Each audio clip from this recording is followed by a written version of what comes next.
కేదార్తో ధాత్రి చెప్తూ ఉంటుంది. నిషి ఇందాక చేతిలో బ్యాగ్ పట్టుకొని చాలా హడావిడిగా గదిలోకి వెళ్ళి లాక్ చేసుకోవడం చూశాను కేదార్. నాకు తెలిసి ఆ బ్యాగ్ నిండా ఖచ్చితంగా డబ్బే ఉంటుంది అనిపిస్తోంది అని చెప్తూ ఉంటే, అంత డబ్బు అంటే ఖచ్చితంగా 3 కోట్ల డబ్బు ఉంటుందేమో ధాత్రి, ఒక్కసారి మనం తెలుసుకోవటం ఎలా అని కేదార్ అడుగుతూ ఉంటాడు. అప్పుడే నిషి వాళ్ళు ఆ డబ్బుని ఇక బెడ్పై పెట్టి లెక్క పెట్టుకుంటూ ఉంటారు. ఇక ధాత్రి కేదార్ బాల్కనీలో నుంచి మెల్లగా మొబైల్ని వెళ్ళనిస్తారు. ఇక వీడియో రికార్డింగ్ చేసుకుంటుంది. ఇక మొబైల్ని బయటకు తీస్తుంది. ఆ వీడియో మొత్తం చూస్తూ ఉంటుంది.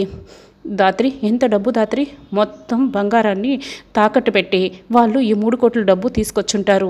ఆ డబ్బు ఖచ్చితంగా 3 కోట్లే ఉంటుంది ధాత్రి అని కేదార్ చెప్తాడు. అయినా కూడా వాళ్ళు బంగారాన్ని తాకట్టు పెట్టారా లేదా అన్నది తెలుసుకోవడం ఎలా ధాత్రి అని కేదార్ అడుగుతాడు. ఇప్పుడు వాళ్ళు బంగారాన్ని తాకట్టు పెట్టుంటే ఖచ్చితంగా వాళ్ళ దగ్గర రిసిప్ట్ ఇచ్చుంటారు కదా అని ధాత్రి చెప్తుంది. అవును, ఖచ్చితంగా ఇస్తారు, అలా ఇవ్వకపోతే కుదరదు కదా ధాత్రి అని కేదార్ చెప్తాడు. అయితే మనం ఆ రిసిప్ట్ని సంపాదించాలి అని ధాత్రి చెప్తుంది.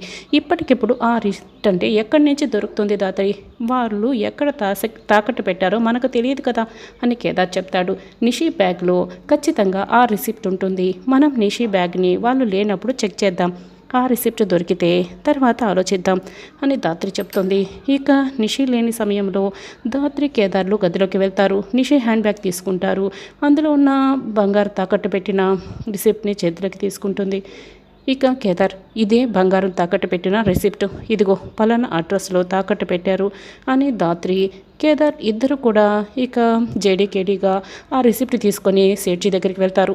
ఈ రిసిప్ట్ చూడండి ఒకసారి అని ధాత్రి కేదార్లు ఇద్దరు కూడా సేట్జీకి రిసిప్ట్ చూపిస్తారు. అవును, ఈ బంగారం తాకట్టు నేనే పెట్టుకున్నాను. నిన్న నిషి యువరాజు ఇద్దరు కూడా ఇక్కడికి వచ్చి బంగారం తాకట్టు పెట్టి 3 కోట్ల డబ్బులు తీసుకెళ్లారు అని సేట్జీ చెప్తాడు. ఇక ధాత్రి కేదార్లు అయితే మనం అనుకున్నది నిజమే అని అనుకుంటారు. ఇద్దరు ఒకరినొకరు చూసుకుంటూ ఉంటారు. ఇక లెక్క పెట్టుకున్న తర్వాత యువరాజ్, నిషి, వైజయంతి మెల్లగా 3 కోట్ల డబ్బుల్ని బ్యాగ్ని తీసుకొని మెట్లు దిగి దొంగల్లాగా వెళ్తూ ఉంటారు. సరిగ్గా అదే సమయానికి కౌశికి చూస్తుంది. ఎక్కడికి బ్యాగ్ తీసుకొని వెళ్తున్నారు అని అడుగుతూ ఉంటుంది. ఇక ముగ్గురు కూడా చాలా కంగారు పడుతూ ఉంటారు. కేదార్, ధాత్రి వాళ్ళు ఇక యువరాజ్ నిషి చేసిన దొంగతనాన్ని ఏ విధంగా బయట పెట్టబోతున్నారన్నది రానున్న ఎపిసోడ్లో తెలుసుకుందాం.